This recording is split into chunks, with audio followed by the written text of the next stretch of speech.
Hello Libra, Sun, Moon, Rising, and Venus signs. Kamusta kayo? Sana po nasa mabuti kayong kalagayan. Welcome back po sa Star Tarot. Kung bago kayo dito, welcome din kayo. Thank you sa inyong support. I truly appreciate it. God bless you all. Libra, paunang mensahe ninyo ay Eagle.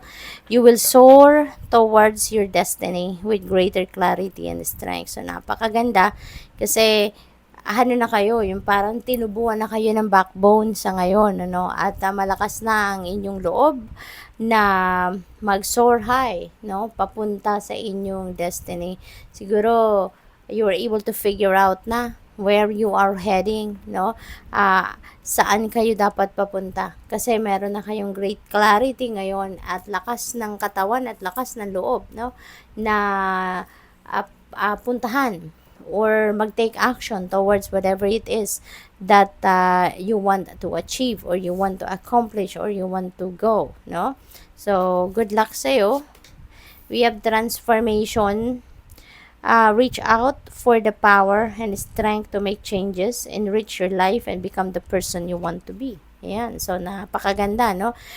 Building momentum kayo towards pagbabago. Magsisimula siguro ang iba sa inyo dito sa pagbabago on a personal level. Maaring meron kayong babaguhin perception, babaguhin ninyo ugali, babaguhin ninyo how you carry yourself, maaring mga ganon along those lines, no? So, ano kayo dito? You are trying to evolve into the best version of yourself. So, which is really, really beautiful. What else? We have judgment. Soul searching will bring inner peace to many areas of life. Ayan. So, kaya siguro alam ninyo kung saan na kayo papunta, which path you are heading towards because dumaan na kayo sa soul searching. Dumaan na kayo sa pagnilay-nilay, pagmuni-muni, at nakuha nyo na yung peace na hinahanap ninyo, and with that, nagkaroon na kayo ng maluwag, no? Maluwag na dibdib, nagkaroon na kayo na, parang na-relax kayo, parang nagkaroon na kayo ng concentration, so kaya nakapag-isip kayo ng mas mabuti, ng mas maigi. So, good for you. Dahil with that, alam nyo na kung saan kayo patungo sa ngayon. World, be open to new possibilities in all areas of life. So, napakaganda. Marami ito. Maraming posibilidad, maraming oportunidad ang kakatok, no, sa buhay ninyo sa ngayon, Libra, and that could be, no, in various areas of life. So, marami yan. Love life, trabaho, career, business, partnerships, investments, friendships. Could be anything. It could be anything. No? Anything is possible sa inyo sa ngayon. Kaya be on the lookout for that. Maaari din na may travel ang iba sa inyo rito, Libra. Baka meron kayong travel across the globe or baka mag-ano kayo around the world. Who knows? 'Di ba? Baka yan ay gagawin din ninyo sa ngayon. So, good luck. Listening with your heart, I trust the messages I receive from my heart. Ayan, napakaganda nito kasi ibig sabihin nito na ginagabayan ka ng universe, no? Ginagabayan ka ng divine universe through your intuition. Kaya, pinapadalhan ka din ng mga mensahe, even through your inner voice. Ito yon, kaya you're listening with your heart. At ito yung nagbibigay sa inyo ng kalinawan sa inyong isipan. Kaya sigurado kayo, alam ninyo kung anong path ang tatahakin ninyo sa ngayon because of that, no? Napakinggan ninyo kung ano ang guidance sa inyo. Embarking on an adventure, I savor the wonders of the world. So, tas meron tayong world energy. So, most likely, talaga meron magta-travel sa inyo. Most likely, meron magbabiyahe talaga sa inyo. Merong pupuntahan ang iba sa inyo, mag-abroad, ganon, ano.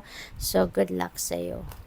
We have flying free. I unfurl my wings and fly. Ayan. So, freedom. No? Freedom. Ito, Libra.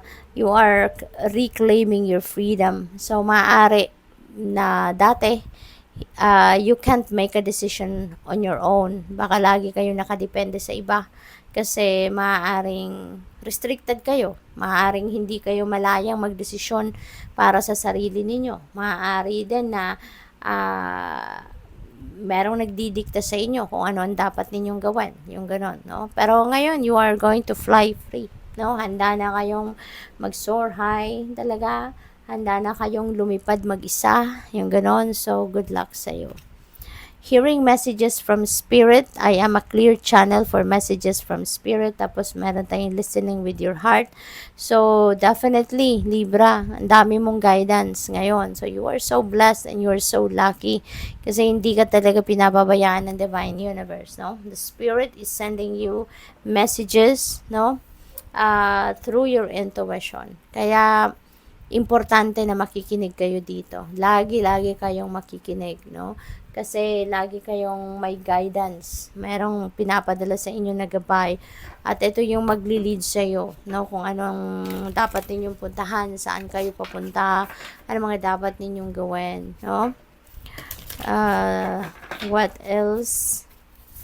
We have stand still. Ayan. So, kailangan ninyo ito, no? Kasi kung busy kayo lagi, na hindi ninyo mapapakinggan ng messages sa inyo, lalo-lalo na kung yan ay through intuition, no? So, kasi yung mga mensahe na yan, that comes to us, that comes in a very subtle way. Kaya kung lagi kayong may ginagawa, laging busy ang isip ninyo, tumatakbo ng tumatakbo, so hindi ninyo yan mapapansin, no? Hindi ninyo yan maririnig.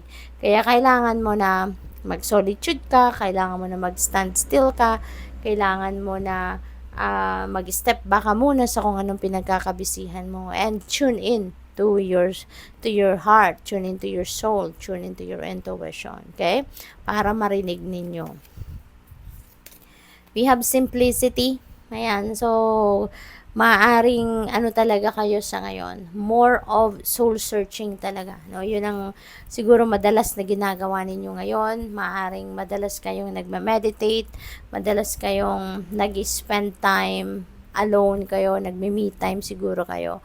So siguro din yun ang ano ninyo ngayon, yun ang yung parang yun ang invitation sa inyo ng universe and you are listening to it, no? Na mag-solitude kayo, magnilay-nilay, mag-reflect sa ngayon. Kaya parang dito gusto nyo ng tranquility lang, gusto nyo ng serenity, yung ganon, yung wala mo ng mga hindi nyo pinapansin ngayon yung stress, yung problema, yung mga ganon. So this is really beautiful. You want to to live quietly, yung ganon, ano? So good luck. We have forgiveness. Yan, maaring isa ito sa mga nare-realize ninyo sa ngayon habang kayo ay nagso-soul searching, habang kayo ay nagso-solitude, no? Yung forgiveness. Maari talaga na you want to clear your energies. You want to clear yourself of mga heartache, resentments, mga ganon. Kaya handa na kayong magpatawad. Maaring ngayon handa na ninyong tanggapin na kung ano man ang mga nangyari in the past, yan ay parte ng buhay talaga, no? That is part of life. Kaya maaring sa ngayon you have that radical acceptance already. That's why willing na kayong mag-forgive. Kasi tanggap nyo na ganun talaga. Ang mga nangyari ay talagang kailangan mangyari to get to where you are right now. So, yun, maaring handa na kayong magpatawad sa mga taong nakasakit ng inyong damdamin and you are not doing it for them, no? But you are doing that for yourself. You are doing a favor sa sarili ninyo na mag-ano muna kayo, na magpatawad na kayo para makapag-move on na kayo sa buhay and you can start a new life, no? On a clean slate. So, good luck sa iyo. We have delight. Yan, deserve nyo din naman ito, no? Deserve ninyo ito. So, maaaring yan din ang nararamdaman ninyo, no? Sa ngayon na mas maganda na ang pakiramdam ninyo, na parang kahit papano gumagana ang inyong pakiramdam, na meron na kayong forgiveness sa puso, meron na kayong paglilinis, kumbaga, ng inyong energy field, pagtatanggal ng mga galit, resentments sa puso ninyo. Kaya somehow, no, yung soul ninyo nakangiti na ngayon kasi wala na halos kayong pinoproblema pa, wala na halos kayong bigat sa dibdib, no, na na kinukulong dyan, kumbaga. So, good luck. Thank you for watching Love and Light. Namaste.